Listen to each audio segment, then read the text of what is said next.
ಮಾತು ಹೇಳಿದರೆ ಪ್ರಧಾನ ಮಂತ್ರಿಗಳು ಕೂಡ ಈ ಯೋಜನೆಗೆ ಸಮ್ಮತಿ ಸೂಚಿಸಿದ್ದಾರೆ. ಹಾಗಾಗಿ ಯೋಜನೆ ನಿಲ್ಸಲ್ಲ, ಮಾಡೇ ಮಾಡ್ತೀವಿ ಅಂತ ಹೇಳ್ತಾರೆ. ಅಲ್ಲ, ನನಗೆ ಒಂದು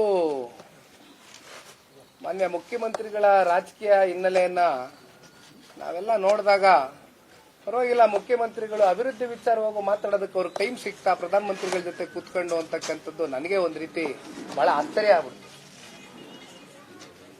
ಮಾನ್ಯ ಪ್ರಧಾನಮಂತ್ರಿಗಳಿಗೆ ಇದೇನಾದ್ರೂ ವಿಚಾರ ಅವರು ಚರ್ಚೆ ಮಾಡಿದ್ದೇ ಆಗಿದ್ರೆ,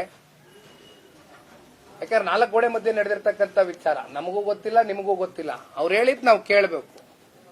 ಅಪ್ಪಿತಪ್ಪಿ ಇದೇನಾದ್ರೂ ಪ್ರಧಾನಮಂತ್ರಿಗಳು ಈ ವಿಚಾರಕ್ಕೆ ಸಹಮತ ವ್ಯಕ್ತಪಡಿಸಿದ್ರೆ ಬಹುಶಃ ಪ್ರಧಾನಿಗಳಿಗೂ ಕೂಡ ನಾವು ಒಂದು ಪತ್ರ ಬರೀತೀವಿ. ಯಾಕಂದ್ರೆ ಇಲ್ಲಿರ್ತಕ್ಕಂಥ ವಾಸ್ತವದ ಚಿತ್ರಣ ಮಾನ್ಯ ಪ್ರಧಾನಮಂತ್ರಿಗಳಿಗೂ ಪತ್ರದ ಮೂಲಕ ಬರೆದು ಹೇಳ್ತೀವಿ.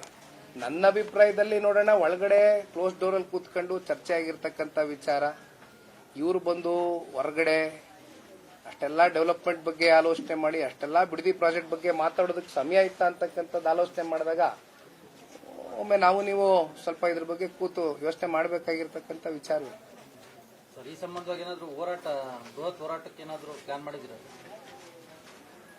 ಈಗ ರೈತರ ಜೊತೆನಲ್ಲಿ ಆನ್ ಗ್ರೌಂಡ್ ನಾವು ಇವತ್ತಿಂದ ಅಲ್ಲ, ಈ ಸಮಸ್ಯೆ ಶುರುವಾಗಿ ರೈತರು ಸಂಕಷ್ಟಕ್ಕೆ ಒಳಗಾದ ದಿನದಿಂದಾನೂ ಕೂಡ ಪ್ರಾರಂಭ ಮಾಡಿದೀವಿ ಹೋರಾಟ. ಅವ್ರ ಜೊತೆನಲ್ಲಿದ್ದೀವಿ ನಿರಂತರವಾಗಿ. ಅಂತಿಮವಾಗಿ ಇದು ಕಾನೂನಿನ ಹೋರಾಟವೇ ಆಗಬೇಕು. ಇಲ್ಲಿ ಜಯ ಸಿಕ್ಕಬೇಕು ರೈತರಿಗೆ ಅಂದ್ರೆ ನ್ಯಾಯಾಂಗದ ಮೂಲಕನೇ ಇವತ್ತು ಜಯ ಸಿಕ್ಕಬೇಕಾಗಿದೆ. ಜೊತೆಯಲ್ಲಿ ಮತ್ತಷ್ಟು ರೈತರು ಏನಿವತ್ತು 70% 80% ಜನ ರೈತರು ಒಪ್ಕೊಬಿಟ್ಟಿದ್ದಾರೆ ಅಂತಕ್ಕಂಥದ್ನ ಇಲ್ಲಿರ್ತಕ್ಕಂಥ ಜಿಲ್ಲಾಡಳಿತ, ಜಿಲ್ಲಾಧಿಕಾರಿಗಳು ಪಾಪ ಮಾತಾಡ್ತಾರಲ್ಲ ಹಿಂದೆಗಡೆ, ಅವ್ರಿಗಿವತ್ತು ತಿಳಿಬೇಕು ಅಂತಕ್ಕಂಥದ್ದಾದ್ರೆ ಮಂಜಣ್ಣ ಅವರು ನಾವು ಎಲ್ಲ ಕೂತು ಮಾತಾಡಿದ್ದೇವೆ. ಸನ್ಮಾನ್ಯ ಕುಮಾರಣ್ಣ ಅವರ ಸಹಮತ ಇದೆ, ದೇವೇಗೌಡರ ಸಾಹೇಬರ ಮಾರ್ಗದರ್ಶನ ಇದೆ. 21ನೇ ತಾರೀಕು ಅಂದ್ರೆ ಮುಂದಿನ ಭಾನುವಾರ, ಈ ಭಾನುವಾರ ಅಲ್ಲ ಮುಂದಿನ ಭಾನುವಾರ ಒಂದು ಪಾದಯಾತ್ರೆಯನ್ನ 26 ಗ್ರಾಮದ ವ್ಯಾಪ್ತಿಯಲ್ಲೂ ಕೂಡ ಮಾಡಬೇಕು ಅಂತಕ್ಕಂಥ ಒಂದು ಸ್ಪಷ್ಟ ನಿರ್ಧಾರವನ್ನ ಮಾಡಿದ್ದೇವೆ. ಈ ಪಾದಯಾತ್ರೆ ಕೇವಲ ಇಲ್ಲಿಗೆ ಸೀಮಿತ ಆಗ್ತಕ್ಕಂಥದ್ದಲ್ಲ, ಮುಂದೆ ವಿಧಾನಸೌಧವನ್ನ ಮುತ್ತಿಗೆ ಹಾಕುವವರೆಗೂ ಕೂಡ ಒಟ್ಟಾರೆಯಾಗಿ ಇಲ್ಲಿರ್ತಕ್ಕಂಥ ನಮ್ಮ ರೈತರು, ಭೂಮಾಲೀಕರು ಏನಿದ್ದಾರೆ ಅವರ ಜಮೀನನ್ನ ಅವ್ರಿಗೆ ಮತ್ತೆ ಉಳಿಸ್ಕೊಡ್ತಕ್ಕಂಥದ್ದಕ್ಕೆ ಎಲ್ಲಾ ರೀತಿಯಾದಂತ ಹೋರಾಟ ಕಟ್ತೇವೆ. ಅದು ಸನ್ಮಾನ್ಯ ಮಂಜಣ್ಣ ಅವರು ತೀರ್ಮಾನ ಮಾಡ್ತಾರೆ. ರೂಟ್ ಇಲ್ಲಿರ್ತಕ್ಕಂಥ ಎಲ್ಲ ರೈತಾಪಿ ವರ್ಗ ಮಾಧ್ಯಮದ ಮೂಲಕ ಎಲ್ಲ ರೈತರಿಗೂ ಕೈ ಜೋಡಿಸಿ ಮನವಿಯನ್ನು ಸಲ್ಲಿಸ್ತೇನೆ. ನಿಮ್ಮ ಪರವಾದಂತ ಹೋರಾಟಕ್ಕೆ ದಯಮಾಡಿ ತಾವೆಲ್ಲರೂ ಹೆಚ್ಚಿನ ಸಂಖ್ಯೆಯಲ್ಲಿ ಬಂದು ಪಾಲ್ಗೊಳ್ಳಬೇಕು ಅಂತಕ್ಕಂಥದ್ದನ್ನ ಕೇಳಲಿಕ್ಕೆ ಬಯಸ್ತೇನೆ. ಇದೇ ವಿಚಾರವಾಗಿ ಸರ್ ಮತ್ತೊಂದು ಬಾಲಕೃಷ್ಣ ಅವರು ಸವಾಲ್ ಹಾಕಿರ್ತಾರೆ, ಈ ಯೋಜನೆ ಕೈ ಬಿಡ್ತೀನಿ ಅಂತ ಕುಮಾರಸ್ವಾಮಿ ಅವರು ಎಲ್ಲಾದ್ರೂ ಹೇಳಿದ್ರೆ ಒಂದು ಆಡಿಯೋ ಮಾಡಲಿ ಕೂಡ ಮಾಡಿ ಅಂತ ವಿಡಿಯೋ ಒಂದು ಕೂಡ ಬಿಡುಗಡೆ ಮಾಡಿದ್ದಾರೆ.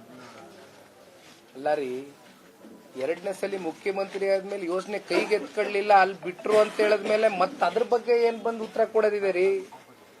ಏನ್ರಿ ಮಾತಾಡ್ತಾರೆ? ಮತ್ ಮುಖ್ಯಮಂತ್ರಿ ಸ್ಥಾನದಲ್ಲಿ ಕೂತಿದ್ರಲ್ರಿ, 18ರಲ್ಲಿ ಕೂರ್ಸಿದ್ರಲ್ಲಿ ರೀ ನಮ್ ಜಿಲ್ಲೆ ಜನ, ರಾಜ್ಯದ ಜನ. ಮನ್ಸಿದ್ರೆ ಅವತ್ತೇ ಎತ್ಕತ್ತಾ ಇದ್ರಲ್ರಿ ವಾಪಸ್ಸು. ತಗೊಳಕ್ ಕೇಳಿ ಸರ್ಕಾರಕ್ಕೆ. ಈಗ ಆಯ್ತಪ್ಪ, ಇವರೆಲ್ಲ ರೈತ ಪರವಾದಂತ ಚಿಂತನೆ ಮಾಡ್ತಕ್ಕಂಥವ್ರಲ್ವಾ, ತಗೊಳಕ್ ಕೇಳ್ರಿ ಸರ್ಕಾರಕ್ಕೆ. ತೊಂದರೆ ಏನಾಗಿದೆ ಹೇಳ್ಬಿಡಿ. ಒಲೆ ರೈತರು ನೆಮ್ಮದಿಯಾಗಿ ಬಾಳ್ತಾ ಇಲ್ವಾ? ಏನ್ ತೊಂದರೆ ಏನಾಗದೆ? ಅಲ್ಲಪ್ಪ, ಸ್ಪೆಷಲ್ ಅಗ್ರಿಕಲ್ಚರ್ ಝೋನ್ ಆಗಿ ಮತ್ತೆ ಹಿಂದಿದ್ದಂತ ಮುಖ್ಯಮಂತ್ರಿ ಅಲ್ಲಿ ಚಂದ್ರಪಟ್ಟಣ ಹೋಬಳಿ ಯಾಕೆ ಡಿಕ್ಲೇರ್ ಮಾಡಿದ್ರಿ? ಅದರಿಂದ ಹಿಂದಿನ ಅರ್ಥ ಏನು?